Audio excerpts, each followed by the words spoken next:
And we are live. Welcome back to Takes by Fans. We have a great show for you today, as always. Be sure to follow me on Twitter at Takes by Fans and be a part of the conversation. And come watch live daily, noon Eastern, twitch.tv/Takes by Fans, or go to our official website, takesbyfans.com. Go to the watch tab, and whenever we are live on the website. So, however you decide to watch. On the website, on Twitch, multiple ways to watch. Just make sure you're watching daily for all your sports content. Alrighty, today is Wednesday? No, today's Thursday. What am I talking about? I knew it wasn't Wednesday. I don't know what I was thinking. But today is Thursday. We got some Thursday night football. Thursday during the NFL season, we start to look into the following week. So we will be talking about week 8 finally. Monday, Tuesday, Wednesday, we spend time, talking about the previous games on Sunday because there's a lot of games to go through, so we have to take 3 days to get it all in. So Thursday, we finally look ahead, and we will be talking about week 8 today. We predict the lines, we react to the lines, we see if we are on par with Vegas or if we are way off, and who's going to be right. Will we beat Vegas this week? I think so. I see what they're doing, and I think we're liking some of the matchups this week. So we will guess the lines. We will react to the lines today. But first, there are a couple of stories we got to get out of the way. So here we go. COVID news is returning today. So we've been not having really to talk about it these last 2 weeks. It's been pretty good. But here we go. Chargers player has tested positive for COVID-19. So the facility is still open, but they are doing everything virtually for today, obviously. They'll see what comes back. If everything comes back negative tomorrow, hopefully they can re-enter, but usually it's 48 hours, so we'll see 2 days from now. But Chargers, are they at home this week? What do they got this week? They on a bye? No, they're not on a bye. And they've got the Broncos this week. So hopefully that game is still going to go on without a hitch, but we will have to wait and see. The NFL is not canceling games because of one positive case on a team. So so far, this one is still going to be good. It's only limited to one player. They're isolating, and they are still running tests. So we will have more on this developing story in the next couple of days. Hopefully it's not an outbreak. And then the Giants. All right, one more, but all right. So here we go. Giants are quarantining all their offensive linemen except 4 of them because one offensive lineman tested positive. So it's a random Chargers player. We're not sure, but with the Giants, it is an offensive lineman. So they are quarantining the entire, basically, offensive lineman, the starting lineman, because they're next to them. They're breathing. They work together literally the entire week. Every day they're with the other linemen. They're with the lineman coach. They're practicing with the lineman. They're doing lineman things. So that's why they're quarantining all the other offensive linemen, just because they've had close contact with the COVID positive person. So, but this is not something that we should really kind of explode over. It's nothing terrible, because what happened last week, the Raiders, they quarantined all their offensive linemen because one of their offensive linemen had a positive COVID test, and they still played their game last week. So that's a plus, right? They didn't have to cancel that game. Now they lost. They put up 20 points, so maybe, losing an offensive lineman to COVID is definitely a big deal. But the game still got played, and that's what we want to see, right? We don't want to see any reschedulings. We want to have that full slate of games on Sunday. So, Giants, is it Monday Night Football? They are on Monday Night Football, so another extra day for these tests to come back negative. But so far, just one case on 2 teams, nothing to kind of freak out over. Let's all, relax. We've had, these last 2.5 weeks have been very, very good on these COVID cases. So, don't freak out. It's today's Thursday. This is kind of when the COVID news breaks, on Wednesday or Thursday. It gets into dangerous territory when we start talking about it on like Saturday. So everybody take a deep breath in. We're all still good. And Chargers and Giants both have one COVID positive case, but the NFL is not canceling games because of one case. So everything is still on track to be played, and we'll see how these stories develop over the next couple of days before Sunday. All right, and I just saw this video. I mean, this is a video from Tua's first practice with the Dolphins. This was actually yesterday. So we get this, and I mean, look at this. Look at the fake. I mean, look at that handoff. I mean, this man's looking ready, practicing with the ones. We get Ryan Fitzpatrick talking, yucking it up, teaching the young fella. So, it's great that Ryan Fitzpatrick was able to stop crying for a moment and get back on the practice field and help this kid out. I mean, look at this. I mean, this is truly fantastic what we're looking at. Just in practice, everything's looking good. Look at that fake handoff and then the rollout. Oh my god, the stop, the pull up, the throw across his body to the right side of the field. I mean, wow, this man's gonna be great. I can just tell from this, folks. This is truly amazing. He may be the greatest quarterback of all time just from this one practice clip. Look at that, the handoff again, the read. Oh man, he's looking good. This man's ready. Tua is ready to go. I cannot wait till Sunday, his first game. But Tua's looking good in practice. Fitzpatrick's back at practice, helping this man out learn, and you love to see it. And then our final thing that we got to talk about real quick. So, Jaguars starting quarterback Gardner Minshew. I mean, Minshew Magic, everybody's favorite, has multiple fractures and a strained ligament in his right thumb, sources told ESPN. Now, what's funny about this is that Minshew, Adam Schefter continues to tweet, Minshew has had discomfort in his thumb since October 11th. That's 28 days ago, folks, or 18 days ago. So he had discomfort in his thumb since October 18th at that Houston game, and Jaguars didn't know about Minshew's injury until this week. Isn't that funny? Like, the Jaguars don't even care about their own starting quarterback. They how are you feeling, Gardner? Oh, how's that thumb? We remember you kind of heard it during that Texans game. Are you good? Oh my, you've got torn ligaments. Like, it's just so funny that they just found out this week that this man was dealing with an injury. They really don't care about their starting quarterback. They wanted to bench him last week. Remember that story, bro? Kind of close to kickoff in that game. They were like, yeah, if Gardner Minshew doesn't perform well, he's going to get benched. All right, bye. Let's go get ready for the game. Like, it was real quick late in the week last week. So I don't know what's going on in Jacksonville. Minshew, he's not my favorite. I don't believe in him. Jaguars obviously don't like him. They're not even asking about his own health. So Gardner Minshew most likely is going to be benched next week. They are on a bye this week. So he's got extra time to try to heal up. But, the future of Gardner Minshew is currently up in the air. Mike Glennon is the backup, so we could have Mike Glennon starting for the Jaguars. It wouldn't make a difference. They're not a good coach team. They don't have any real talent. They've been trading off their best players the past 2-3 years, trying to be in a rebuilding mode, but they're not getting any talent. So I don't know what they're rebuilding. But that's where we're at with the Jags. Nobody's really talking about them because why would you talk about this team? But Gardner Minshew, he does have fractures and strained ligaments in his right thumb, and unfortunately, nobody is caring for this man over there in Jacksonville. So somebody, please help this man out. Get him out of Jacksonville. Maybe he's got potential. Who knows?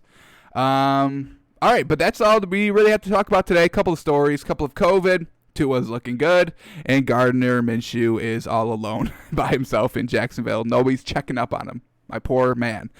All right. So our main topic today is we guessed the lines. We finally can look forward to this week's of games. We feel like we've got a lot of knowledge, a lot of understanding of what has really happened this entire season, and especially the last week, week 7. So we do feel comfortable. We can start talking about week 8. We can start guessing some lines, reacting to them, and let's pop it off here. Thursday Night Football, that's tonight. We'll have our moneymaker when we look at the official line towards the end of the show. But, Falcons at Panthers now. These two are divisional rivals. This is their second meeting of the season. First meeting came week 5, so very, very close 3 weeks ago. And the Falcons were at home, and they lost. Not great. 23-16. Panthers won that game.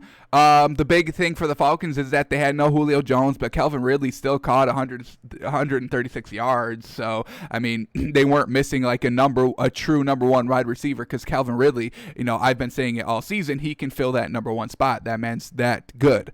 So, where are we at with the Falcons, man?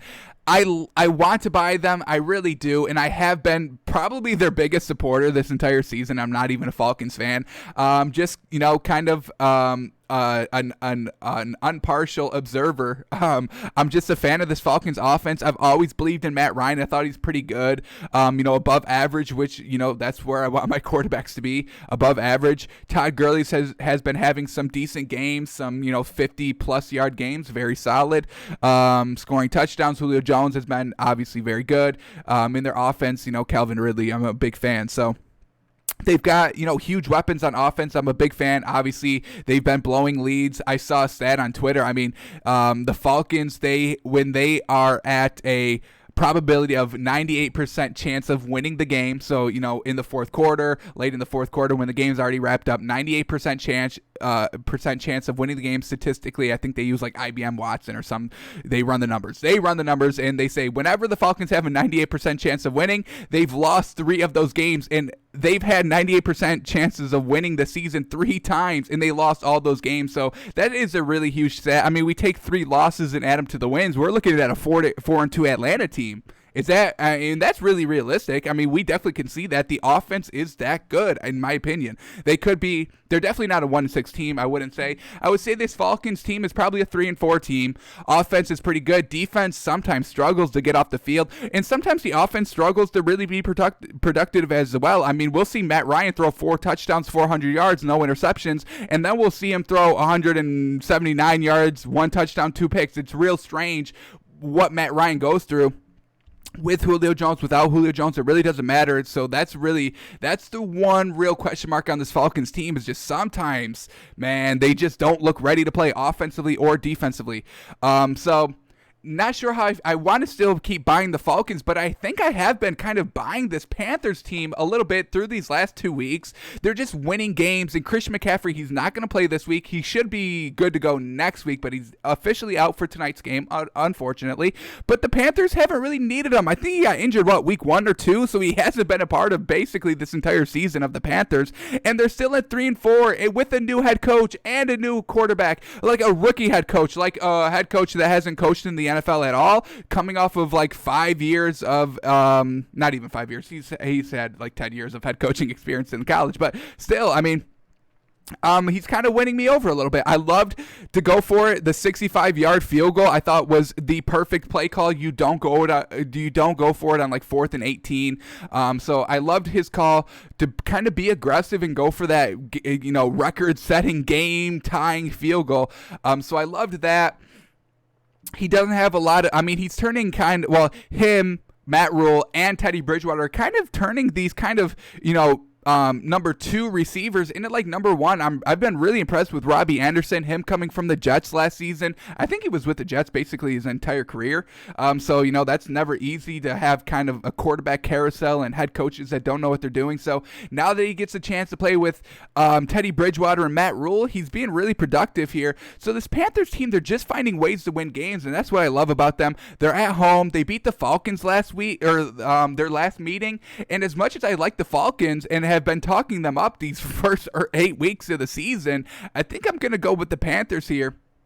We'll see what the spread officially is. I'm going to guess this one at probably Panthers -3. I'm just giving them the -3 because of the home field advantage. But offensively, Falcons have way more weapons. Defensively, these teams, Falcons, I would say defensively struggle more than the Panthers do. Panthers, both of these teams have trouble getting the offense off the field. I mean, the Falcons, we've seen time and time again, they've been blowing leads. That's because the defense is breaking, and they're bending and breaking. You can't break on defense. Cannot break. You can bend all you want. I understand. But you cannot break, and the Falcons defense breaks all the time. Now the Panthers, they faced the Saints last week, and the Saints never punted in the game. And I think they turned it over once. So, I mean, the Panthers just cannot get Drew Brees without their 2 wide receivers, Michael Thomas and Emmanuel Sanders. They still cannot get that Saints team off the field. So Julio Jones is playing this time for the Falcons, and CD and Calvin Ridley is still playing. So this Panthers team could still struggle to put the Falcons off the field offensively, get them off the field, and that's really where I'm having a little trouble deciding this game. But Teddy Bridgewater at home, primetime game, gonna be a good one. This is actually I'm actually excited about this. This isn't gonna be like last week's Thursday Night Football. Who was it? The Giants and Eagles? Was that it?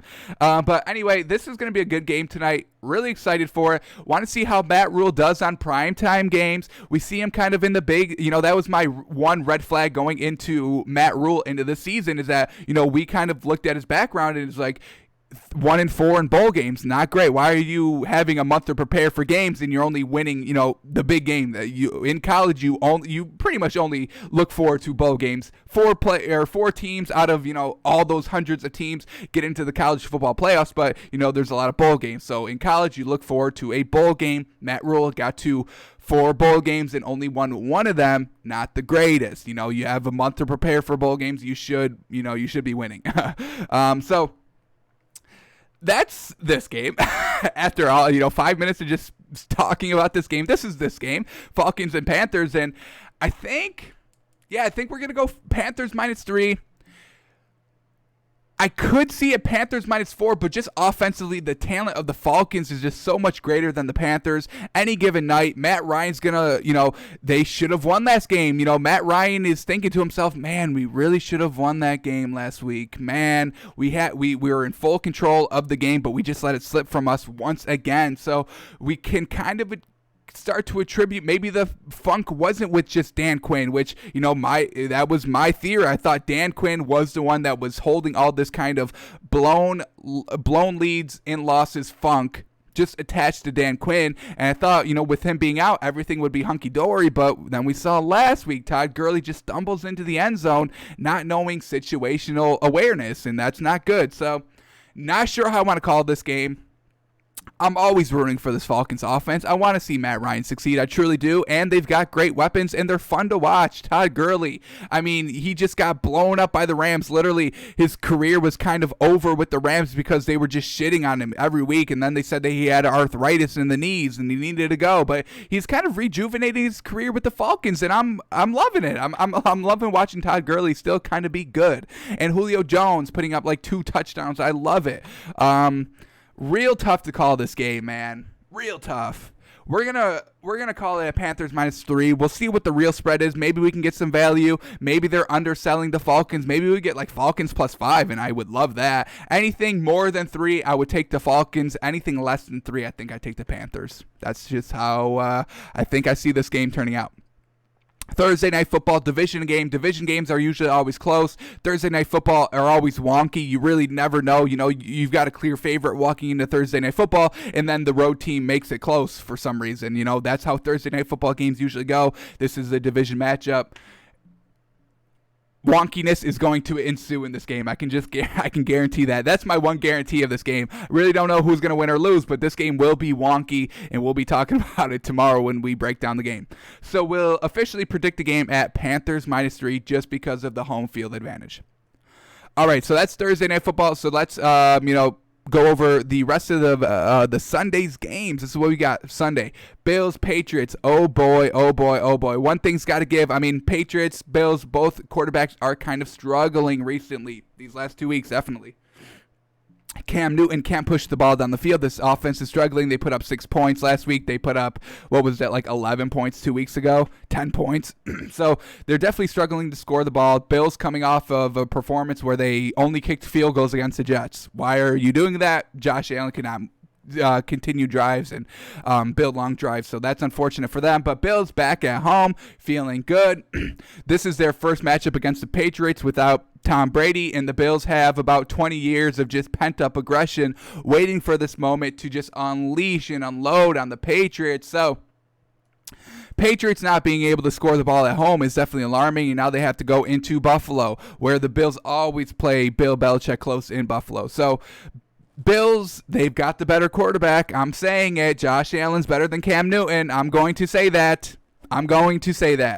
Bills have a pretty good defense, but obviously, the Patriots have Bill Belichick. So this is definitely going to still be a good game. Bill Belichick is going to know how to stop Josh Allen. He's going to know what Josh Allen does not well, and that's kind of hold on to the ball. So expect a lot of pressure coming Josh Allen's way.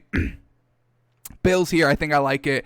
Totally 100% selling the Patriots based off of these last 2 weeks. Not going to penalize the Bills too much for a close game against the Jets. Division games are usually very close, and they still won by 8, and they still shut the Jets out basically the entire game besides the first quarter where they put up, basically the 10 points. I know they scored the second touchdown midway second quarter. I get it. But basically they shut, the Jets got out to a decent start, but the Bills played, kind of a complete okay game. They were scoring field goals in every quarter. So that's good. But Josh Allen didn't turn the ball over last week, which is pretty good. He probably will turn it over. They got Stephon Gilmore. They got Bill Belichick. They will be scheming ways to force Josh Allen into turnovers. But for the most part, I'm going to rock with the Bills here. There's just nothing I love about this Patriots offense. And at times I can appreciate Josh Allen's, kind of arm. I can appreciate it sometimes. But he's usually not good against the good teams. This Patriots team is not a good team. I expect the Bills to have success here. We'll probably call it.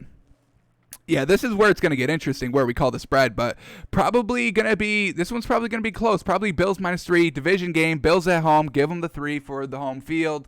Going to be a close game. Usually division games are, folks, I'm telling y'all. Division games are close. Thursday night football games are close. Usually primetime games are usually close in general. But Bills -3, we'll give them that for the home field. I could see it. I could definitely see it being more like Bills -5. I can definitely see that, but we're just going to stick with Bills -3 and see what Vegas says. Do I want to go Bills -3? Bump it up to 4? Based on that Patriots offense, folks, I mean, we're going to bump this up to Bills -4. I mean, just this offense of the Patriots is just so pathetic, folks. We've been breaking it down in our film review, in our film study, and we just like nothing about it. Cam Newton's turning the ball over. It's all read option. It's all dink and dunk over the middle. Nothing is throwing downfield, and when he does throw downfield, his accuracy is not good. We saw it. We saw it yesterday, folks. You can go to our website, takesbyfans.com. Go here. takesbyfans.com/clips and just watch this video on our website. Where is it? Patriots 49ers week 7 film study. Just watch that. You'll fall out of love with the Patriots real quick when you watch that. So we're gonna go Bills -4, and we'll leave it at that. We'll see what the real spread is when we check that at the end of the show. All right, here we go. Titans Bengals. Let's carry on. Titans coming off of a pretty upsetting loss last week. But yeah, this Titans team is very good. Derrick Henry, Ryan Tannehill, they're winning games. You love to see it. Bengals defensively just cannot stop anybody. And Joe Mixon is not going to be playing this week for the Bengals. That's huge for them. They need to have that running component along with Joe Burrow's a fantastic arm. I mean, the Bengals have been asking this man to throw it like 50 times a game, and he's been doing it. He's been putting about like 300 yards when he does that. So nobody's questioning the Bengals quarterback. They have A.J. Green. That's good. That's the good news. But Joe Mixon being out, Bengals defense really not being that good. Bengals not knowing how to win games. I mean, look at the record, 1-5-1. They've won one game. They tied with the Eagles. Not impressive. But, it's Joe Burrow's first year. They have a, first-year head coach as well. So we give them a little bit of slack. But when they have to go and face the Titans, and the Titans are looking real good, and I expect them to win this game. I mean, this Titans team is very, very good. We have them number 4 in our power rankings. Love Derrick Henry. Love Ryan Tannehill. Love their weapons offensively. What is it? A.J. Brown, just an absolute dominant wide receiver, and Ryan Tannehill finds them. Not to mention this Titans defense. They really kind of buttoned it up, kind of late, second half last week, and they held the Steelers to 3, and they forced 3 turnovers by Big Ben. Imagine what they'll do to this Joe Burrow rookie quarterback with the Bengals, who is going to probably throw the ball 40 plus times because Joe Mixon's not going to be playing. So this Bengals team, they need the balance between run and pass. They need it, but they haven't been doing it. They've been throwing the ball a lot. Joe he's missed the past 2 weeks, week and a half. So Titans here, like them big, probably going to go. This is, I believe, is this a, no, is this a division game? Are they both in that Steelers D division? 1 second. That's not it. Where are we at? Where are we at? Right here. 1 second. Let me see. No. Titans are in the AFC South. All right. I knew the Bengals were in the AFC North. I could not place the Titans for a second. But all right. So now the division games. But either way, Titans are definitely the better team here. Offensively, defensively, Bengals just trying to figure out ways to win games. Titans looking to win every game. So we like the Titans here. Probably going to call this one Titans minus 2.5. I'm going to call it right under that 3 mark, and I think I like that here. Titans on the road. Folks, this is clearly the better team. This Titans team is one of the top tier teams in the league. Titans, Steelers, Seahawks, Chiefs. I mean, these are top tier teams. Do not, you can fall in love with this Titans team. There's no worries there. But this Bengals team, they just need to figure out how to win games. They haven't been winning games, so until they start winning games, we're not going to count them, really significantly here. Joe Burrow obviously is a great talent. Nobody's doubting that, but they're not winning games, and until they start to win games, we're not going to buy them. So we're going to go Titans here, and this one could be big. We might be underselling this Titans team a little bit at 2.5. So we'll see what the official spread is. All right, Raiders, Browns. All right, Raiders coming off of a, pretty poor loss, maybe bringing you, a heat check loss, feeling good about beating the Chiefs, and then you had that extra week rest, and you're feeling good, but then you kind of laid a little bit of a goose egg there with 20 points, and the offense wasn't looking as good as it looked against the Chiefs, unfortunately. Oh, and they gave up 45 points to Tom Brady. Not the best. All right, the Browns are coming off of a very good win against the Bengals that they felt good about because Baker Mayfield got out to a little bit of a slow start there. Everybody knows. I mean, it's been literally said every day on Twitter. I mean, he started over 5 and then finished like 22 of 28. So I'm sure you've heard that stat. But he loses OBJ in the process for the season. This Browns team has to kind of do a little bit better offensively. We saw what Baker Mayfield did last week, and yes, it's impressive. The game-winning drives are always fun and great to watch, and I appreciate them. But this Browns team, when they face the good talent, they're not always the best. Now, are the Raiders a good talent? Derek Carr, Henry Ruggs, Hunter Renfrow, their big tight end that they love to go to. I'm blanking on his name right now, but this Raiders defense, not the best. I mean, I wanted to kind of give them the benefit of the doubt, but I mean, they're giving up so many points, against the big teams, 32 against the Chiefs, 45 against the Bucks. I mean, this Browns team, is explosive at times, so they have the ability to go ahead and put up the points. And here's the stat right here, right on the website. The Raiders have allowed 30-plus points in 5 of 6 games this season, so they are giving up those big points. The Browns can score big points if Baker Mayfield doesn't turn the ball over. Now that's where we start to decide who's going to win this game. Is Baker Mayfield going to have a good performance or not? Well, with OBJ out for the season, now Jarvis Landry, he becomes the number 1 wide receiver, and now they're starting to look a little bit depleted. These first 7 games, they had an overabundance of talent, but now with OBJ going down, everything's shifting over a little bit. The reserve of your talent starts to shrink up a little bit. Now Baker Mayfield needs to be even better than he was these first 7 weeks, and I don't see that happening. I see the Raiders rebounding a little bit here. I expect this Raiders defense that plays very fast, maybe to trick up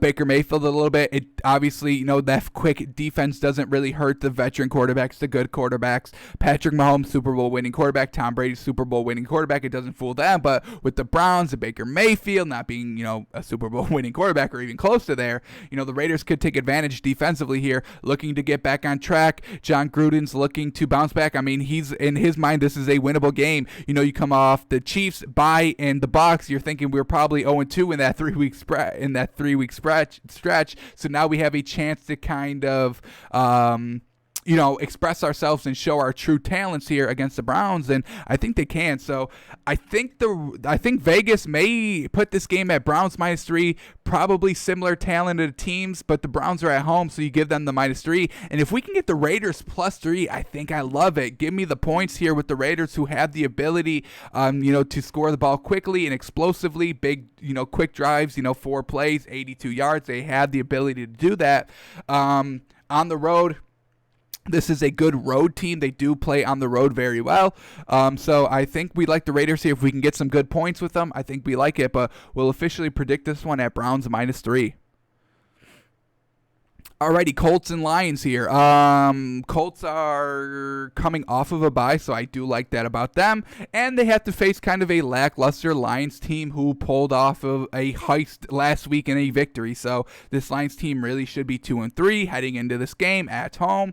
The Colts defense is absolutely fantastic. I expect them to kind of lock up the Lions a little bit here. I'm not a big fan of Phillip Rivers, but this Colts team I'm very, very much big on. I like every proponent of this Colts team besides their quarterback and their kind of lack of wide receiver weapons. Yes, they have T.Y. Hilton. Nobody's disputing that. But, I mean, when we look at the Browns and they had OBJ and Jarvis Landry, and we look at the Falcons and they have Julio Jones and Calvin Ridley, and then you look at the Cowboys who have CeeDee Lamb and Amari Cooper, and then you look at this Colts team and they have T.Y. Hilton, who's a little older. He's getting up there. He's been with the Colts forever. It's just like, can we get some, top talent here with the Colts? But I don't think they'll miss, not having a great number one wide receiver. I'm calling, I do understand T.Y. Hilton. He is a number one receiver. I get it. But, he's not as good as A.J. Green or Amari Cooper, in my opinion. He's very solid, don't get me wrong.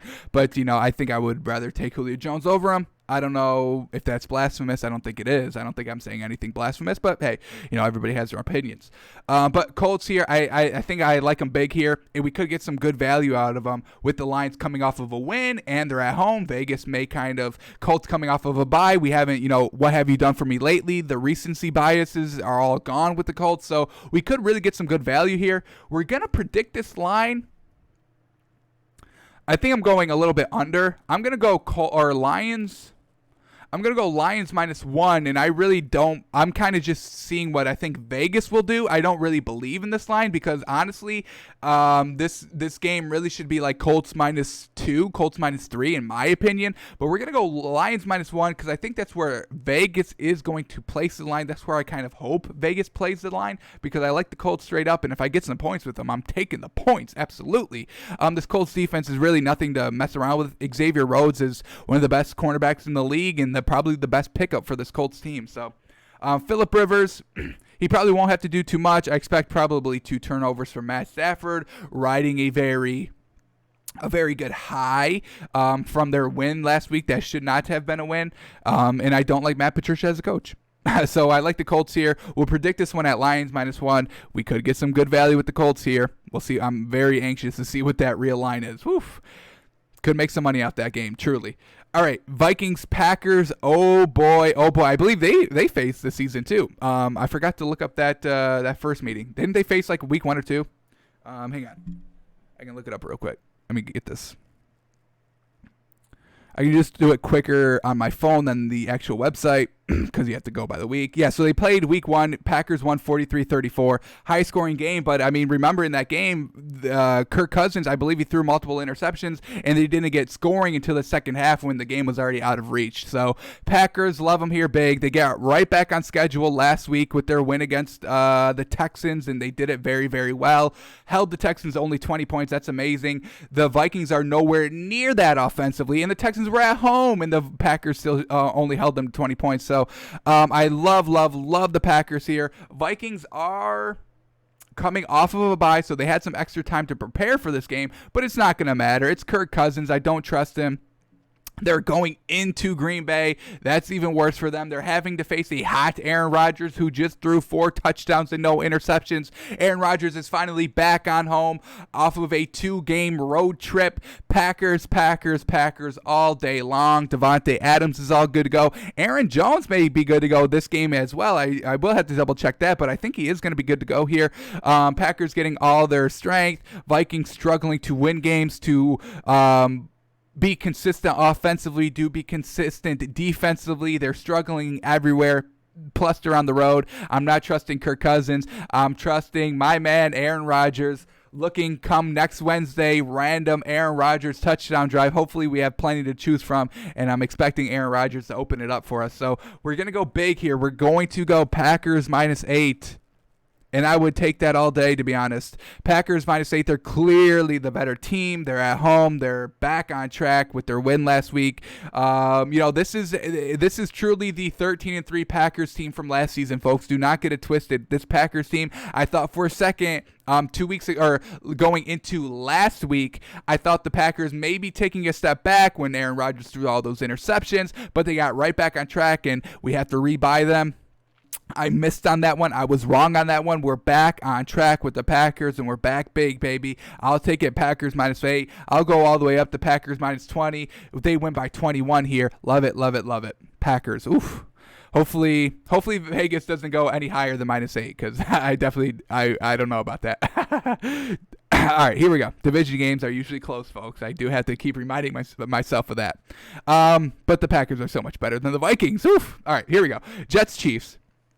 Jets are obviously trash. Chiefs are obviously very good. Jets are not good, folks. Come on. They struggled to put up any points at home last week against the Bills, and they put up 10. We'll see if Adam Gase is still not calling plays. I do not expect him to take over that role again. I do expect him to kind of hand it off for more than one game. So in that aspect, the Jets are heading in the right direction. But this Chiefs team, Le'Veon Bell, that whole narrative, Le'Veon Bell is going to be looking to run all over this Jets team. This Jets team is looking to stop Le'Veon Bell, but who are they going to stop him with? They have nobody. Jamison Crowder is still a question mark. He is their only wide receiver target of any value with that team. So Sam Darnold, he will struggle if Jamison Crowder is still not playing, which I do not think as of this moment. I think it's still up in the air. And as of this moment, Thursday, 12:36 p.m., I do not think he is going to be playing. So that's not good for this Jets team, who already struggles offensively without their number one wide receiver again. Not good. So this Chiefs team is explosive. 1 o'clock kickoff. No prime time pressure for either of these teams. No primetime magic for either of these teams. Adam Gase is absolutely garbage. Jets team is garbage. They have no good talent anywhere. Their best player is probably not on the field. He's probably the janitor. The janitor is probably going to be the best Jets personnel team in the stadium this week. So Jets are just pure trash. We're going to go big here. Probably, honestly, Chiefs -13.5 would not surprise me. This Jets team cannot score the ball. The Chiefs, that's what they do. They score the ball again and again and again and again. Chiefs can run all over this Jets team. Jets are not at home, so there's no inkling in my mind saying that Jets could put up more than 14 points, and this Chiefs team is going to put up 35 at least. So 34 or 35-10. Buy that up to 25, -25. Chiefs -25 can definitely hit. Or is it 15? However the math works out, y'all had the numbers there. Do the math yourself. You have all the information. All right, here we go. Rams, Dolphins, baby. Tua's first game. Dolphins coming off of a bye. Dolphins at home. Everything is stacking up in Tua's favor to have a big game, except the Rams defense. That's definitely going to be a problem. You got Aaron Donald up front chasing Tua. Tua does have the ability to escape, though. We do have to see kind of how quick he is in the NFL. We've seen the college speed, and it's been absolutely fantastic. We've seen Kyler Murray's speed in the NFL. It's absolutely fantastic. We've seen Lamar Jackson's speed in the NFL. Truly fantastic. Patrick Mahomes, obviously, truly fantastic as well. So definitely giving me hopes that Tua can be one of those explosive runners. I think he can. I think he will be a little bit quicker than Kyler Murray is. No. I think the quickness will be as good as Kyler Murray's speed is, but I do believe that Tua's arm is stronger than Kyler Murray's arm. So I think we're getting Kyler Murray upgraded here in Tua. Tua's first game, definitely going to be close. It's a 1 o'clock kickoff, so it's not going to be primetime TV. In my house, it will be primetime TV, but nationally, it will not. Gonna be close here. I do want to root for the Dolphins. Honestly, their offense has been rolling with Ryan Fitzpatrick and Tua. Rookie Tua, first game Tua is, I think, probably a step ahead of Ryan Fitzpatrick. Honestly, 15 years deep, Ryan Fitzpatrick. I think Tua's better than him at this moment. Sue me. The defense of the Dolphins has been absolutely rocking as well, and we know about this Rams team offensively. They are a little hit and miss offensively. Sometimes, it works, the game plan is working, everything's working, and they go and put up, 25 points. But then sometimes they kind of struggle, and nothing's, some things are working, but most things are not. But they still put up 17 points and are kind of close because of their defense. That's kind of how this Rams team is. Dolphins defense is pretty consistent. Dolphins offensive weapons are kind of, pretty consistent, but we bring in Tua, a rookie quarterback here. That is the only question mark if it's with Ryan Fitzpatrick. If this game is just everything's the same, except Tua is not starting this week and Ryan Fitzpatrick had that extra week, I think we called this game at pretty much even, in my opinion. Probably go the Dolphins -3 because of the home field. Now Tua goes in, though. We could get some value here, and I think if we get some points here with the Dolphins, we hammer. This Dolphins defense is going to be kind of the one key to us winning this game. We have to keep the game within check. We could probably only allow 21 points defensively if we want to have a chance to win this. This is going to be like a 24-21 game in my opinion. And if the Dolphins can hold Jared Goff, struggles offensively a little bit, if he can hold them to like 20, 21 or less points, I think Tua can definitely pull this out. So if we get like Dolphins +3, anything like that, I love it. I love that line. But I think we'll predict this one. I don't know how Vegas is going to take Tua. I think Vegas is going to like Tua a lot, but we'll caught up here. But we'll I think we're gonna call this one Rams -3. I think we're gonna go Rams -3 here. We take I don't know. That's a lot, man. That's truly too much. I really don't think it's gonna be that. Let me go. Oh my God, do I go pick 'em? You get the 3 for the Dolphins for the home field, but I think we go probably, Rams are probably the favorite offensively just because Tua, this is a rookie quarterback, folks, making his first start 8 weeks into the season. Man, this one's going to be tough to call. I really, truly think these teams are evenly matched, even with Tua coming in. I honestly think that. I think this Dolphins team is definitely underrated. I think they're the best 3-3 team in the league. Sue me? Who do we got? Who's 3-3? There's no 3-3 teams. We're the only 3-3 team. The Lions were definitely better than the Lions. We're better than the Raiders, in my opinion. I think our defense is better. Panthers are 3-4. I think we're more consistent than the Panthers. So, yeah, I would say we're definitely the best 3-3 team. We've got the Rams at home. I think I'm going to call it pick'em. Am I crazy?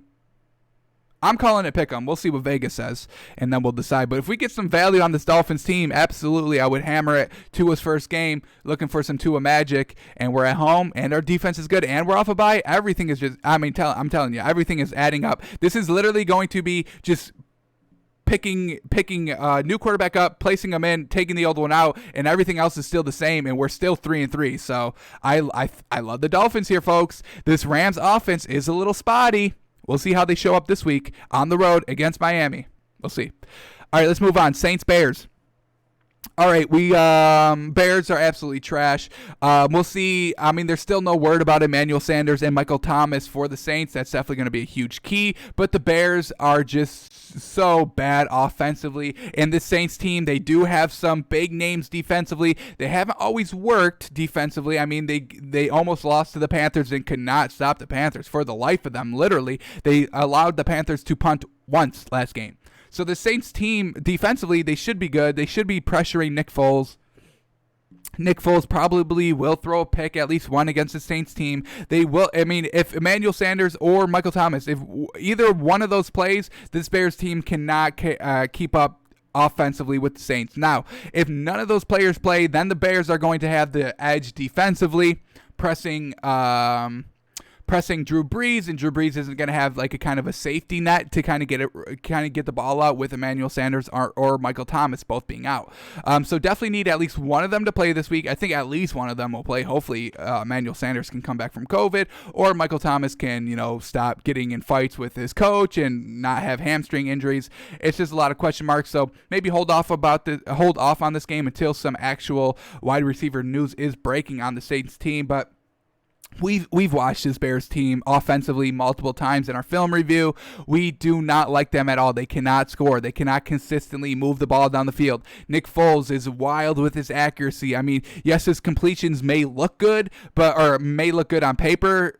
His completion percentage, I don't even think it looks good on paper, but even if it does look good on paper, we watch him. I mean, the receivers are all over bending all over the place, bending backwards, up, down, just to try to catch some of these passes Nick Foles is throwing to him. So we like the Saints here, probably like them big. I mean, we'll probably call this one. We officially called the Bears pretenders. I'm going to go like Saints -3, folks. I mean, they're clearly better offensively, defensively. Kind of similar. This Bears team is pretty good. The Saints have the ability to be good, but they haven't been showing that they're good defensively these first 8 weeks. But yeah, I like the Saints here. Alvin Kamara is going to be huge in this game. When any heat is getting on Drew Brees, he's just going to dink it off. It's going to push back the defense a little bit with the Bears because of the speed of Alvin Kamara and the dink and dunkiness that Drew Brees and Alvin Kamara can do both. So I love the Saints here and this Bears offense. We can't buy it. So, I mean, if you're not putting up points in this league, what are we doing, folks? What are we doing? Truthfully, what are we doing? All right, let's keep it moving here. 49ers and Seahawks. Seahawks looking to bounce back. I mean, Russell Wilson is not going to throw 3 interceptions this game, and they almost won last week. That's crazy. You throw 3 interceptions and still win. I mean, the Steelers did it last week, and the Seahawks almost did it last week. Truly fantastic by both those teams. 49ers are getting back on track. Jimmy Garoppolo's not getting benched at halftime anymore. All good there. Definitely going to be a good game. 4:25. Probably going to be the main game on Fox during that window. 4:25. So going to be a close one. Seahawks at home, so we give them a little bit of an edge there. They're going to be looking to play a little bit more angry this week. They lost the game. Russell Wilson is going to be surgical. Look for him to just carve up this 49ers defense. I mean, we just saw Tyler Lockett go for 200 yards. We've seen DK Metcalf go for, I don't know if he's ever crossed the 200-yard mark, but I think he's gotten pretty close this season. So, I mean, these receivers are very good. I think Chris Carson is not playing this week. I'm going to have to definitely double-check that, but I think he did get injured last week during the game. So, but either way, Russell Wilson, going to be a close one. 49ers on the road. Not totally in love with them on the road. At home, absolutely, I can buy them. But I think I like the Seahawks here to rebound off of last week's loss. 49ers are coming off a win, I believe. I'm pretty sure. Yeah, they beat the Patriots 33-10. 33-6 or something lame like that. So, like the Seahawks here. Going to call it. I mean, these are two great teams. Not going to penalize either of these teams for losing a game close. If if this game is 24-21, 27-24, anything like that, they'll both stay in the top 10. Both, probably won't fall back too much, but probably going to call this one probably Seahawks -3. Very, very close game, folks. Very, very close game. Teams are pretty much comparable, but I'll probably rock with Russell Wilson here on the rebound game. Alrighty, Cowboys-Eagles. Cowboys cannot score the ball offensively. They're like the Bears, but worse. How are you worse offensively than the Bears? I don't know.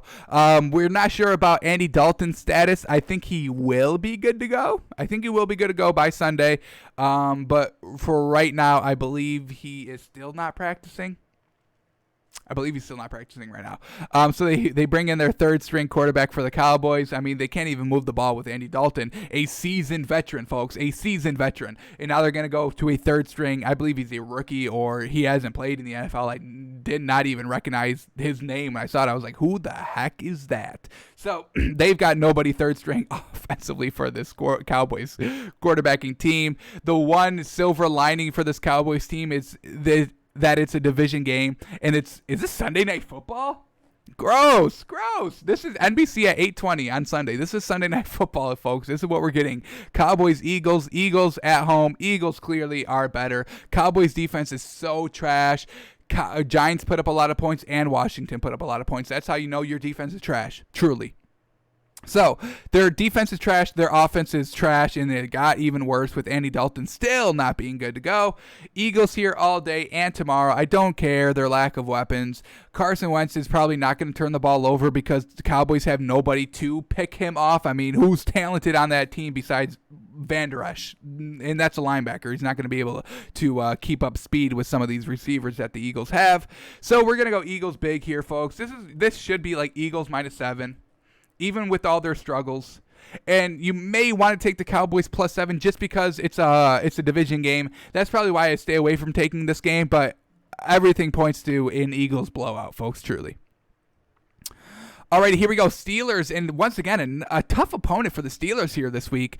And it's against the Ravens at home, divisional matchup, battle for first place in the AFC North. You'll love to see it. And plus, I mean, look at this. Look at this, folks. Steelers getting boned again with the 1 o'clock non-primetime game. Steelers-Titans is not a primetime game. Steelers-Ravens is not a primetime game, but Cowboys-Eagles is. What planet are we living on? So the Steelers get boned again. They've got all this talent. They're 6-0, only undefeated team left in the league, and they still get put on the 1 o'clock window. No respect. We give them respect here on Takes by Fans. We got them number 1 in our power rankings, folks. Look at this. Pittsburgh, we are about the Steelers. I know the National Football League isn't, and CBS isn't, and Fox isn't. That's why they're putting them at the 1 o'clock. But this is going to be a great game. Steelers' schedule is just getting tougher and tougher. Woof. Luckily, they took advantage of kind of that, first couple easy 4 weeks that they had, but now it's turning into high gear. Titans, Ravens back-to-back, and they beat the Titans last week on the road, but now they have to go on the road again against the Ravens. Oof, this one's going to be fun to watch. Man, we've got to put this one on the TV. We've got to put the Dolphins on, and they're both on at 1 o'clock. Ugh. But we get Steelers, Ravens. All right, here we go. I have not been loving the way the Ravens have been winning. We've been looking at their score, and it's been good. They've been putting up, solid points. But when we look at the box score, I mean, like, they have no 200-yard passer or no 100-yard rusher. It's like their defense is very good. This Ravens defense is very good. The Steelers defense is very good as well. I think the Steelers defense is better than the Ravens defense. I do think that. But this Ravens offense is just weird how they're winning. Lamar Jackson's not throwing the ball a lot. He's barely throwing for 200 yards a game, which is definitely giving me a little hesitation. And what we saw when the Ravens faced a high-caliber team in the Chiefs, what was that, week 4, they got absolutely blown out. So I think I like the Steelers here this week. I think I get the better defense. And I get the better passing quarterback. I'll say it like that to try to avoid as much controversy as I can get. So I think I get the better passing quarterback in Big Ben. Total quarterback, I don't know. You make the call on that one. You can make the argument, and I'd probably agree with if it's a good argument, I'd probably agree with it if you presented one. But I get the better passing quarterback in Big Ben. He threw 3 interceptions last week. I doubt he's going to do that again. He could do that again because the Ravens defense is pretty good, but I doubt he's going to do that again. The Steelers offense, though, it has been dink and dunk. I mean, we've seen Big Ben. He's putting out great completion percentage, but it's not for a lot of yard. It's really kind of right on that 10 yards. Sometimes it's below the 10 yards per pass average that we want to see. Anything less than 10 is dink and dunk. 10 is average. That is good. So this is going to be a great game. Absolutely. 2 of the top teams in the league going at it. Good game. Unfortunately, gets a 1 o'clock window. I don't know why. I'm having trouble calling this game, to be honest. All right, let's go. Ravens are at home, so they get the -3. I think Vegas is going to favor the Ravens a little bit. What was the spread of the Steelers and Titans last week? I forget. It was close. I think it was Steelers. It was Steelers +1. I think it closed at. So they gave a lot of respect to the Steelers last week. They could do the same this week. They may do the same this week. So let's see if they do the same this week. We'll go we'll go Ravens. We'll go Ravens -2. We're going to go Ravens -2 here. I think Vegas will favor the Steelers a little bit just because they're undefeated record. And I think the Vegas is going to, they're not falling in love with Lamar Jackson, how Twitter is. I mean, if you go on Twitter, I mean, people are just loving Lamar Jackson, and I am too. I mean, he's explosive, he's fun to watch, but as a pure passer, I'm not so sure. And I mean, truthfully, my impression of this Ravens team is what happened against the Chiefs. That's all I'm looking at, truthfully. I'll be transparent. I mean, that blowout against the Chiefs, that just stands out in my mind hugely. And they haven't really faced, this Ravens team hasn't faced like a high caliber team to try and kind of offset that loss. So this is their one opportunity here against the Steelers, the best team in the league, in my opinion, the Pittsburgh Steelers. The Ravens have a chance to kind of rebound from that Chiefs, that ugly poor Chiefs. Truthfully, folks, let me be real. That Ravens team looked absolutely pathetic against the Chiefs. I'm sorry. I'm pretty sure everybody knows that. That's not blasphemous, but I think I like the Steelers here. Ravens, they have not proven themselves against a good team. Steelers are doing that week after week. Browns, I thought they would kind of struggle with. They blew them out. Titans, I thought they would struggle with. They kind of did in the second half, but that first half, they took control. And, you can take control of games. You've got 60 minutes. Do what you want in those. Steelers front-loaded those 60 minutes. Titans back-loaded the 60 minutes, and it was a 3-point game close. So you make the call. So we'll call this one Ravens -2 and see what we get. All right, 2 more games, and then we'll get into the official lines here. Here we go. We'll go through these a little quickly. Chargers, Broncos. I like the Chargers. Justin Herbert getting his first win. Last week it was kind of easy with the Jags, and this week's kind of easy with the Broncos as well. Drew Lock hasn't shown us anything great. Melvin Gordon's been absolutely struggling. The man thought he was the man in LA with the Chargers, and then they were like, okay, don't play, and then he didn't play, and then he came back, and then he wasn't looking very good, and then he ends up getting shipped out to the Broncos, and he hasn't been doing anything here, unfortunately. I do expect the Broncos to get back on track a little bit this week.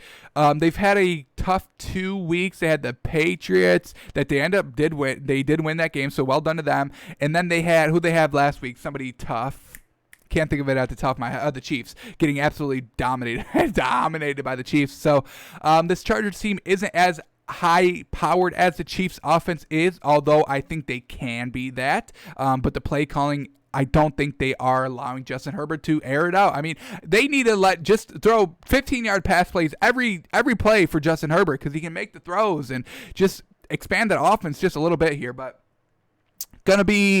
I think this game is going to be a little bit closer than people think. Chargers on the road. Broncos off of a tough loss last week, but I still like the Chargers here. I get the better quarterback. I still get the better running game, even though Austin Eckler's not playing. Melvin Gordon, I don't think is as good as this second string of the Chargers. I've been kind of impressed with what I saw from him last week. Melvin Gordon fumbling the ball last week. 2 fumbles, 2 interceptions. They probably both don't fumble and intercept, but something's got to give, right?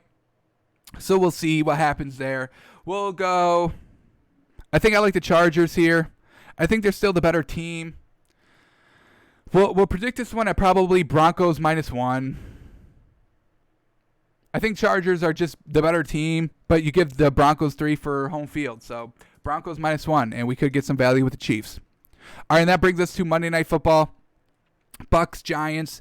Tom Brady against the Giants. He's always had a vengeance against him, so look for him. He's not with the Patriots anymore, but Giants still fucked Tom Brady's individual legacy. He would have had 2 more rings if not for Eli Manning and the Giants. So Tom Brady returning back to MetLife Stadium on primetime television. We saw what Tom Brady did last week, 4 touchdowns, looking real good. And now this Giants defense is good or bad, and their offense is even worse. So look for this Bucks team to just really prove themselves. Tom Brady with a chance on primetime television, ESPN, Monday Night Football on the road. He's going to be looking to sling it, baby. He's going to be, hey, remember when y'all were talking shit about me 2 weeks into the season when I threw a pick 6? I'm sorry. I'm Tom Brady. I didn't do that for 20 years, but now I want to do that for 1 year, and y'all want to shit on me. Okay.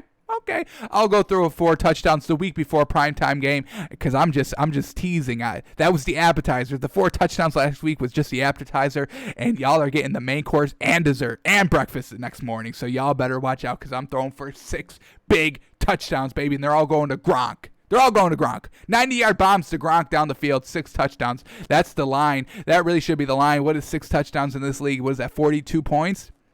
42 points. Bucks -42 is the official spread. We'll call it. Bucks -42. No way the Giants score at all. Daniel Jones against this defense? Child, please. This Bucks -42 is going to hit, and that's the bet, baby. That's our official guess on the line. Let's see what Vegas says. All right. We officially predicted every line. Let's see what we got here. Go to the NFL, refresh this. What are we working with? The predictions are in. How far are we off? How far are we on? Let's take a look. This is DraftKings, baby. This is their lines. The lines that we trust here at Takes by Fans. Please sponsor us, DraftKings. Please. Please sponsor me. All right, here we go.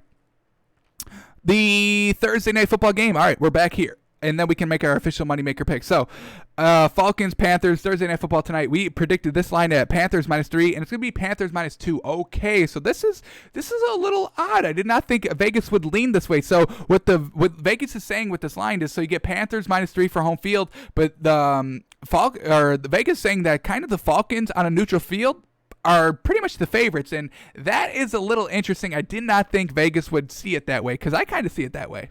So weird. All right, Falcons.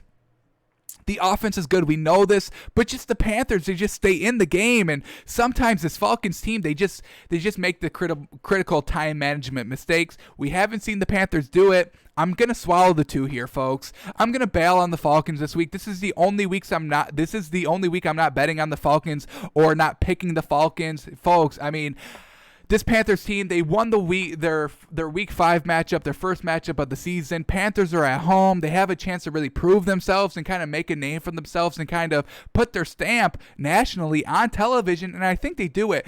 I like this Falcons offense. I really do. Their defense definitely needs a little bit of work, but I do like the Atlanta offense. But I'm not going to trust it here tonight, folks. I'm not going to trust it. We're going to go Panthers -2.5.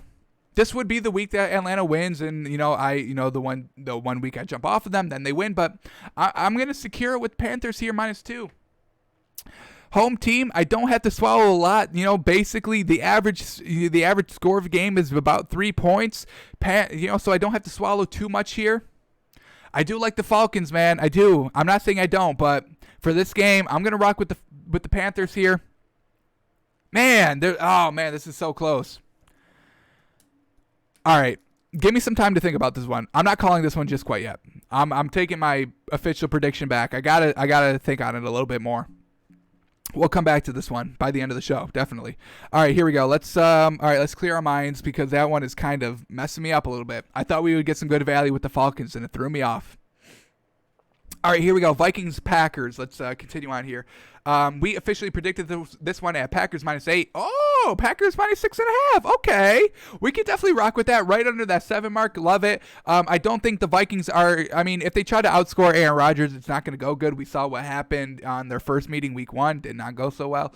And plus, the Vikings, they just score a lot of their points in the second half when the game's already over and Kirk Cousins has thrown 3 interceptions. So I don't care about what points the Vikings have been putting up. They are coming off a bye, which is definitely probably their biggest green flag of this week's matchup for the Vikings, truthfully, is them coming off of a bye. Their offense is not good. Their defense is getting worse every week. Packers are getting better offensively. I love the Packers here. We'll swallow the 6.5 at home. Aaron Rodgers, absolutely. They win by 14. I'd buy that up to -13.5, honestly. So Vegas undercut us a little bit, and hey, I'll take that. Better value on us. No big deals there. All right, Titans, Bengals. We predicted this line at, where are we at? At Titans -2.5.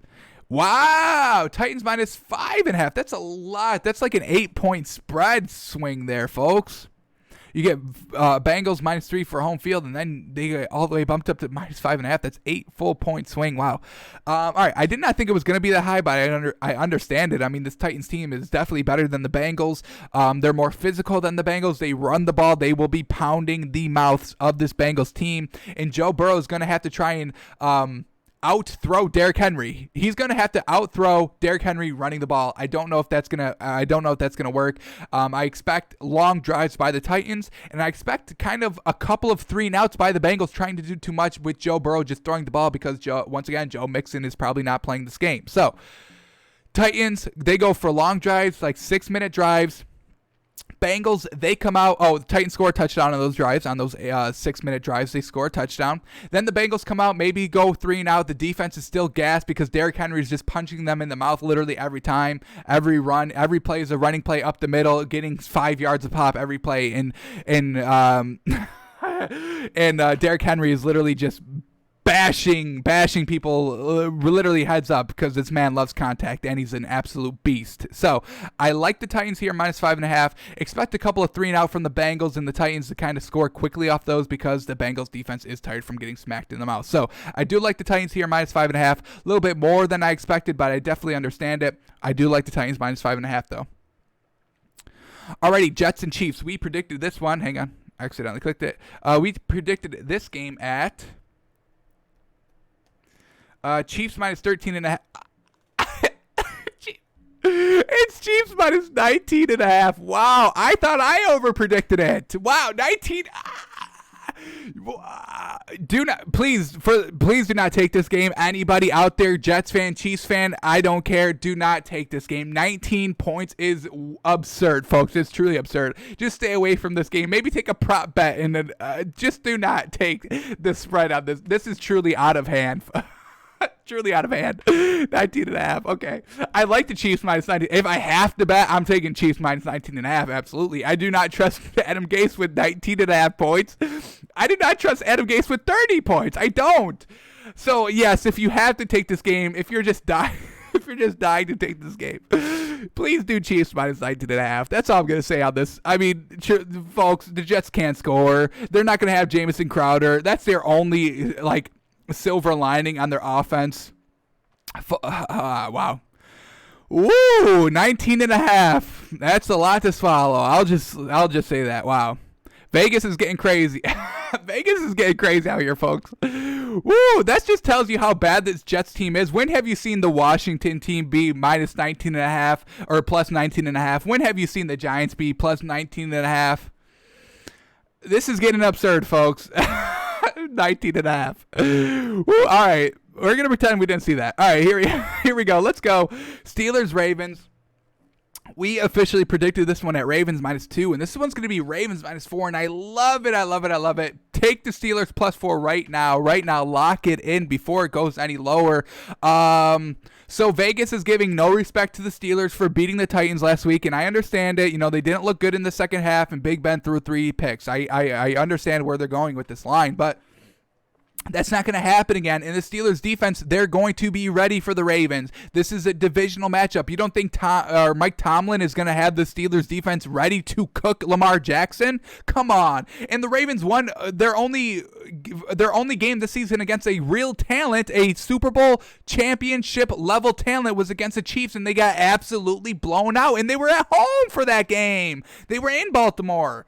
So I love the Steelers here plus 4. I locked that in, baby. Lock that in. Steelers plus 4, absolutely. Big Ben, he's going to be a game manager. That's what he's been this season. Got out of hand a little bit in the second half. He's going to reel it in. This defense is going to help it out. The Ravens, they have not been putting up the yards. I do like the Ravens defense, but I think the Steelers are going to be very conservative. Nothing's going to go over the top unless it's wide open, and Big Ben can definitely make that decision.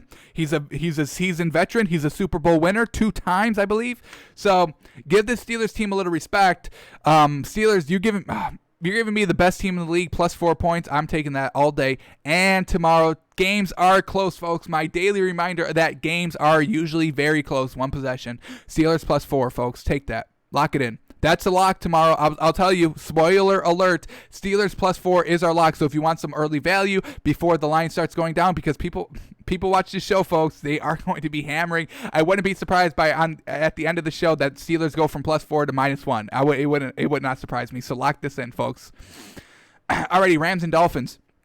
We predicted this line at where are we? What do we got? Rams and Dolphins. Did we even say this game? We got pick'em. We called it a pick'em. I really didn't know where to go with this one, but they go Rams minus 3.5. So I get Dolphins plus 3.5. I love it, folks. I truly do. I do not think Tua is going to be that much of a step back from Ryan Fitzpatrick. I think Ryan Fitzpatrick is kind of limited in his arm. He can't really throw anything great over 15 yards, in my opinion.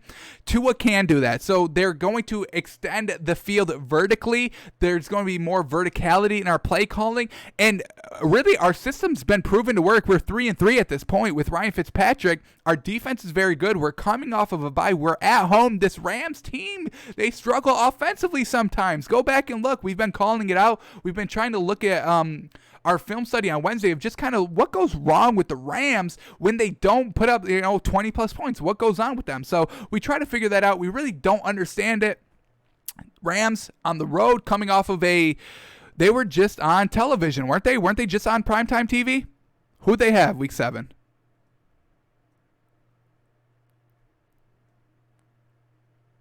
I'm not going to spend all day on this if this is not going to load, but Come on. Rams. Yeah, they were just on Bears, Monday Night Football. So less time to prepare. Dolphins coming off of a bye. I mean, everything's lining up here. Plus 3.5. I'll take it. They might not win. I think our defense keeps it close. I think Tua looks decent at least. Puts up 2 touchdowns, no picks. I can get behind it. Dolphins plus 3. I think I like it. All right, here we go. Raiders, Browns. We officially predicted this game at Browns minus 3, and it's going to be Browns minus 2.5. So right on schedule. And I think I liked the Raiders plus 2.5, maybe by that extra half a point, the 3, just so you have some extra cushion there, not losing too much value if you do that, going from plus 2.5 to plus 3.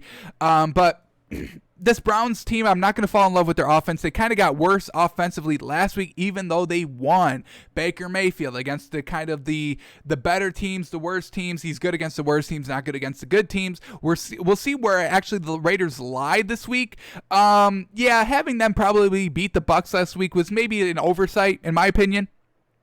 Hindsight's always 20/20, but this is going to be the real test of how actually good this Raiders team is. Yes, they're not going to be able to kind of beat the Super Bowl caliber teams consistently, but any given Sunday they've proven that they can beat the Chiefs. That's step number 1 in proving that you're a good team.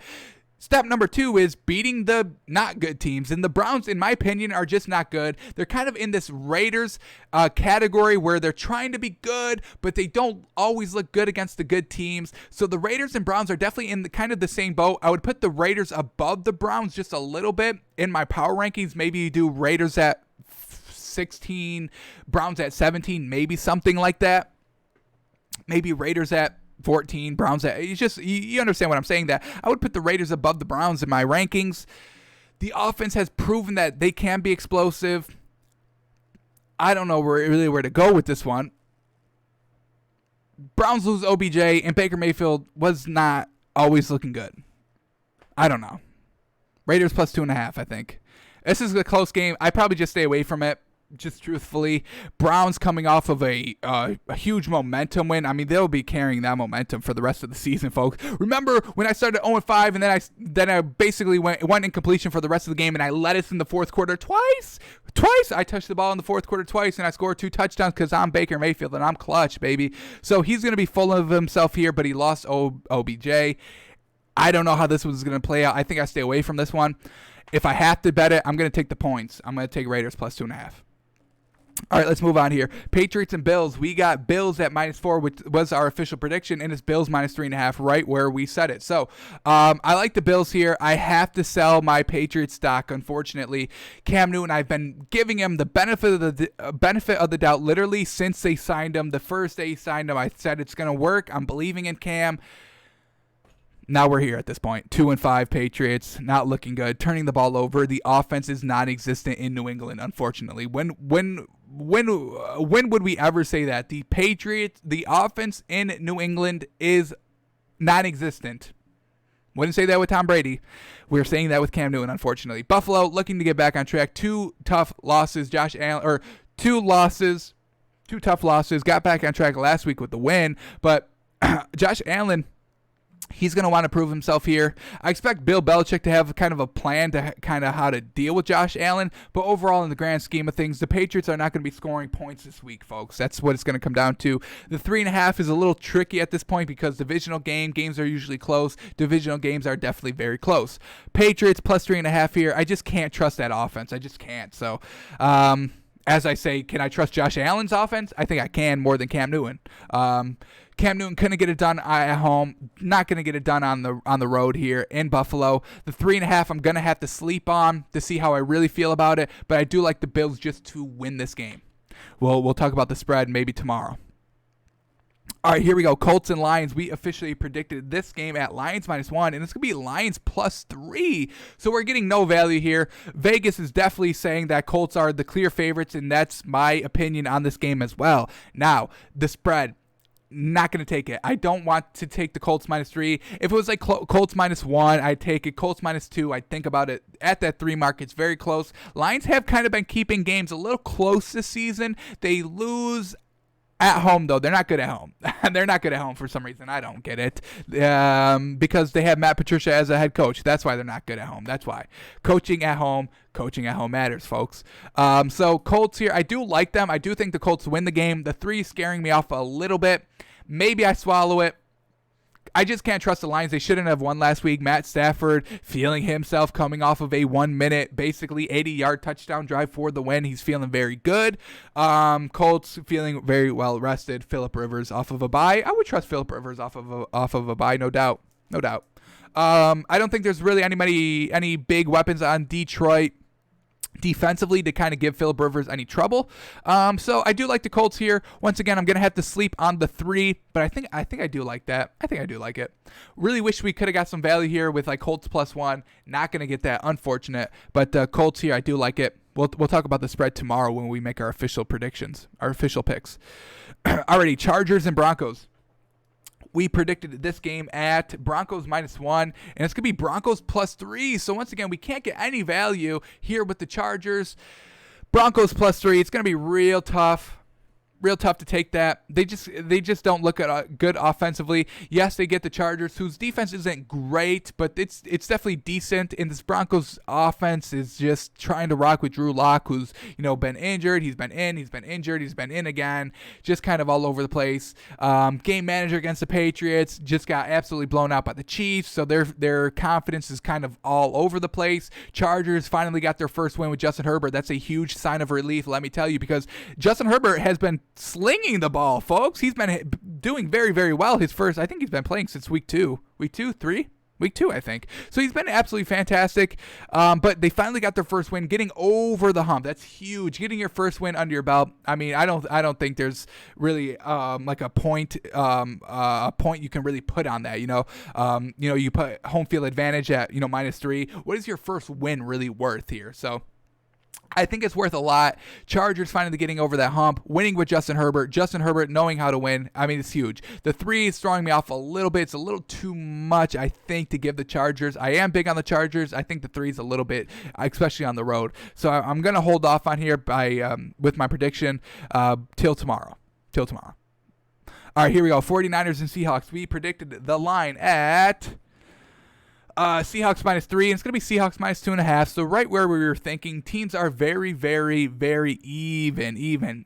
Vegas is giving the slight edge, a very slight half-point edge to the 49ers. And I can see it. I guess I can see it. But this Seahawks team has really been just more consistent as a whole than the 49ers have. Yes, the 49ers have been dealing with injuries and rotating lineups. I get all of that. I truly do.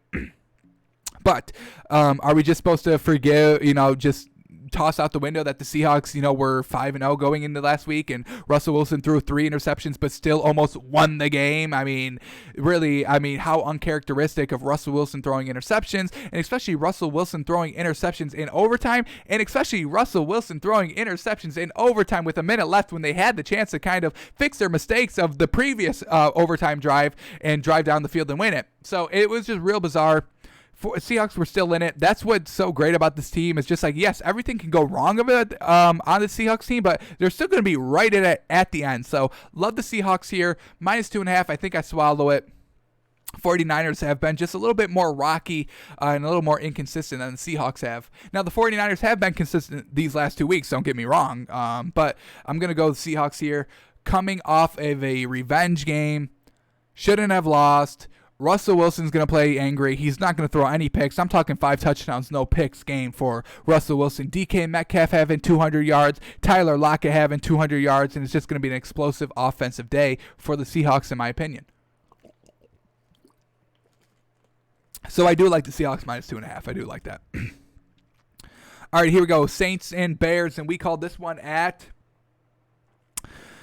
Saints -3. And Oh yeah, I looked at the Cowboys score. I was like, damn, that's a lot. All right, it's going to be Saints -4.5. So I definitely understand where they're going with it. We undervalued it a little bit, But I definitely agree here with Vegas. We can't get really any value out of this game, unfortunately. Saints minus 2.5 would have been great to take. Saints minus 3, that would have been the edge. But, I mean, this Chicago team, they just cannot score, folks. That's the one main point to really take away from this matchup is Chicago cannot put points on the board offensively. We saw that the defense outscored the offense last week. How crazy. The offense put up 3, the defense put up 7. So, it's just this Chicago's team is so sorry offensively, where the Saints team, I mean, we saw what they did without their 2 best weapons last week. They put up 27 points, looked decent. They were moving the ball consistently throughout the game. That's exactly what you want, especially when you're missing your 2 best wide receiving pieces. Now, they might get 1 back. They could get 2 back.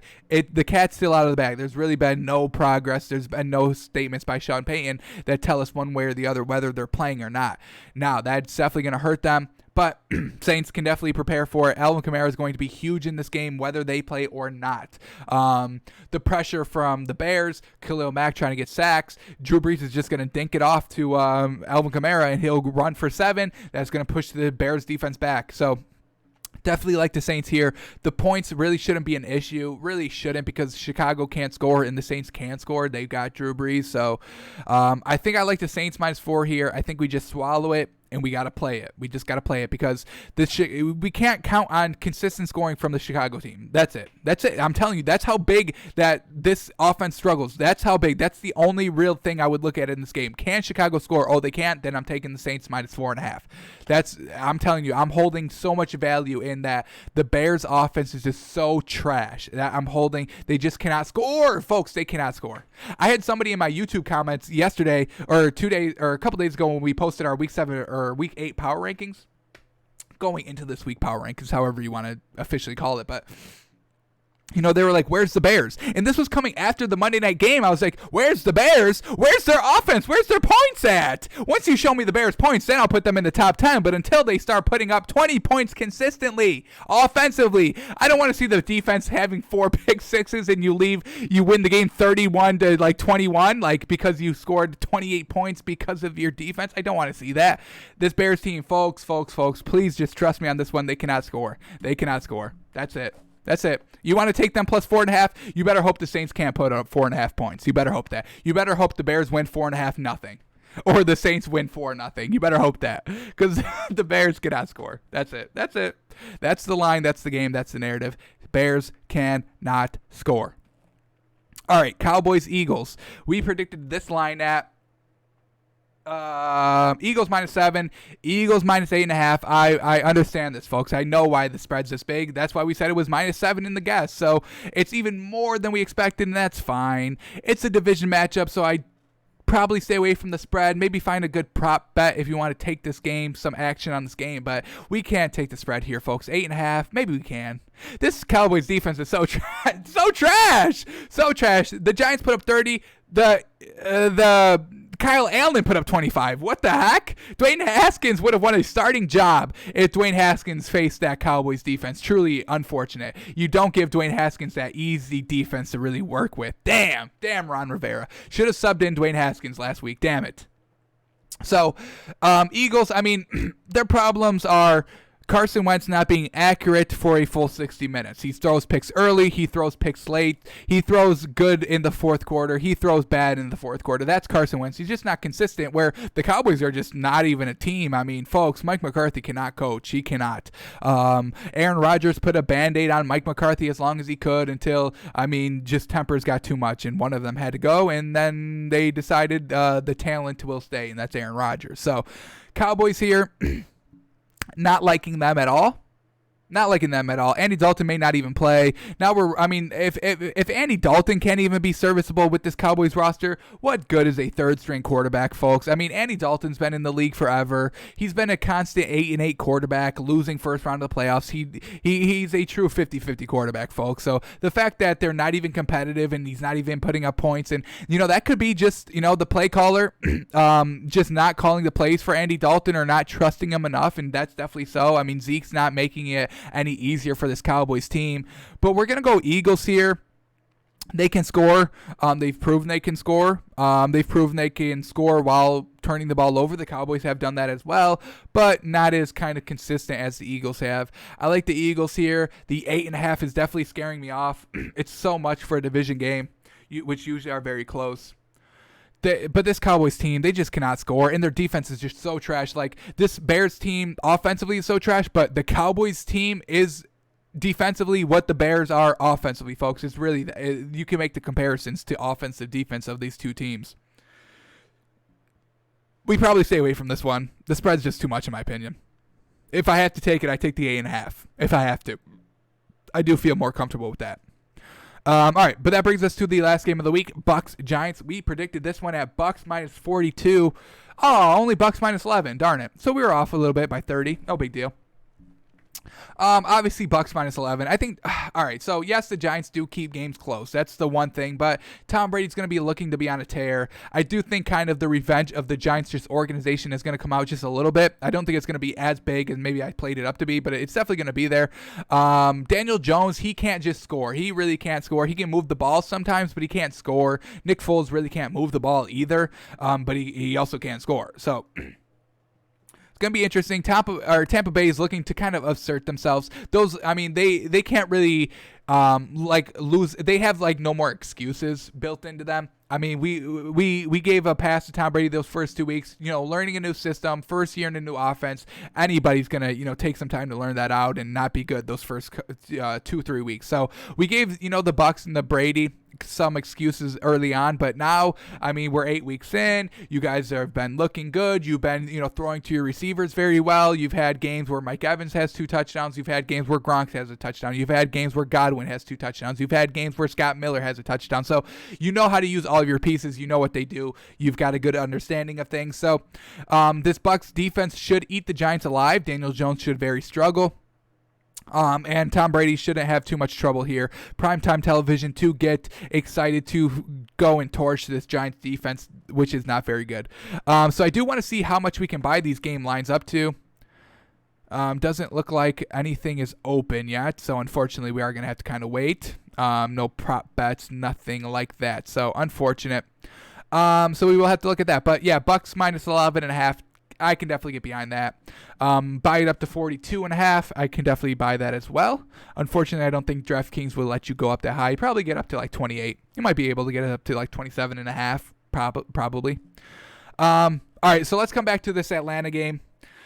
Oh my God, and it's going. Wow, look at this. It's already gone down. So, folks, the spreads do kind of move, half point, whole point, just kind of like that. It does kind of happen like that. So we could get some more value here. So now, Atlanta, what were we talking about? Was this one 2 when we were talking about it? I kind of forget now. Was this 3? What did we call this one at? Panthers minus 3. And I think it was Panthers minus 2, right? So now it's minus 1.5. So definitely very close still. All right.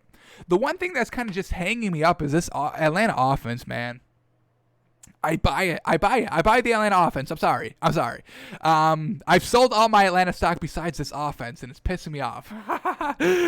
So, man, this is tough. This is going to be a good game. I can't wait for this game, actually. Panthers, Falcons. All right, here we go. Panthers. The pros for Panthers. They win. They just know how to win games. All right. Teddy Bridgewater looks pretty consistent, and they win games. Pros for Atlanta, their offense can be explosive. Julio Jones is playing this game. Now let's go some red flags. Panthers, they've got no real big talent, right? They've got no game wrecking talent. They have no Julio Jones on offense. They have no Aaron Donald on defense, right? They have no Andy Reid head coach, right? So they've got no big game wrecking piece where, Falcons have Julio Jones, and Matt Ryan could be a game wrecker sometimes. He could be. Not all the times. He's shown it maybe once in his career, maybe twice. But Atlanta, man, do I just got to cut the strings? They should have won last week. They should be 2-0 coachless, right? That's a pretty positive sign where we've seen kind of the Texans maybe trail off a little bit. Oh, man, this is tough, man. This is real tough. Damn, this is tough. I'm going to call it. I'm going to go with my gut. We're calling Panthers minus 1.5. That's what our gut says. I want to trust this Atlanta team. I really do. I truthfully do. But Carolina at home, I'm going to rock with it. I only have to swallow 1.5 points at home. Prime time. Matt Rule's going to... but Matt Rule on prime time. Matt Rule in big games, he doesn't always come through. Those bowl games. All right, Matt Rule, I'm trusting you this week. If you let me down, I will never trust you again. We will sell you. We will talk nasty about you every day on Takes by Fans as long as we are around here. Panthers -1.5. That's our official pick for today. Panthers -1.5. Calling it. I'm done talking about it. I'm done talking about this. Atlanta, I love your offense. I truly do. I do. I'll be rooting for you offensively, but defensively, I'm looking for Teddy Bridgewater to put up 5 touchdowns. Alrighty, that is going to do it for us today. Panthers -1.5. That's what we got. All right. So we've guessed the lines. We will have our official predictions come tomorrow when we are live noon. We're back here noon Eastern, folks. We're here every day. So noon Eastern tomorrow, twitch.tv/takesbyfans. We make our official predicts live. So watch it live, bet it live. So, I mean, you get the best value you can. Don't wait till Saturday. Don't wait till Sunday till kickoff and the lines are all wonky, right? All right. So follow me on Twitter, be a part of the conversation at Takes by Fans. Come watch live daily noon Eastern, and we'll be back tomorrow with our official picks. All right, that's it. Thanks for coming out. Thanks for watching, and we'll see you tomorrow, folks.